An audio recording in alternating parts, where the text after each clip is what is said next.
तर आज आपण बनवतोय फ्लॉवर वाटाण्याची चमचमीत अशी भाजी। एकदम साधी सोपी रेसिपी आहे। तर चला पटकन रेसिपीला सुरुवात करूया। तर सर्वात पहिले आता इथे आपल्याला फ्लॉवर आहेत ना ते छान असे मस्त हळद मिठाच्या पाण्यामधून उकळून घ्यायचे, जेणेकरून त्यावर जी धूळ वगैरे असेल ती सर्व निघून जाते। तर नेहमी आपण असेच धुवून घेतो, पण त्यामुळेची प्रॉपर धूळ जी आहे ती निघत नाही। तर हे बघा, अशा प्रकारे आपले फ्लॉवर प्रॉपर स्वच्छ होतात। तर आता इथे आपले फ्लॉवर स्वच्छ झालेले आहेत, ते आता आपण एका साईडला काढून घेऊयात। आता आपल्याला फोडणी द्यायची, त्याकरता इथे मी कढई घेतली। कढईमध्ये जिरा आणि मोहरी छान तडतडू द्यायची आहे।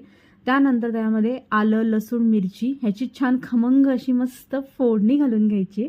आता ह्यामध्ये आपल्याला घालायचे तेजपत्ता, दालचिनी, ह्याने पण खूप छान फ्लेवर येतो भाजीला। त्याचबरोबर बारीक चिरलेला कांदा। आता हा कांदा आपल्याला छान असा मस्त परतवून घ्यायचा आहे, थोडासा लालसर करून घ्यायचं। त्यानंतर आपल्याला ह्यामध्ये घालायचे बारीक चिरलेले टोमॅटो।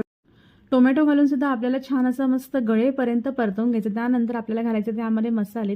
त्यामध्ये मी इथे घेतलंय हळद, गरम मसाला पावडर, घरचा मसाला असतो तो घेतला आणि थोडीशी काश्मीरी पावडर। आता हे सर्व मसाले आपल्याला मस्त तेलामध्ये छान परतवून घ्यायचे। त्यानंतर आपल्याला ह्यामध्ये घालायचे फ्रेश हिरवे वाटाणे, त्याचबरोबर आपण तेव्हा उकडलेले फ्लॉवर।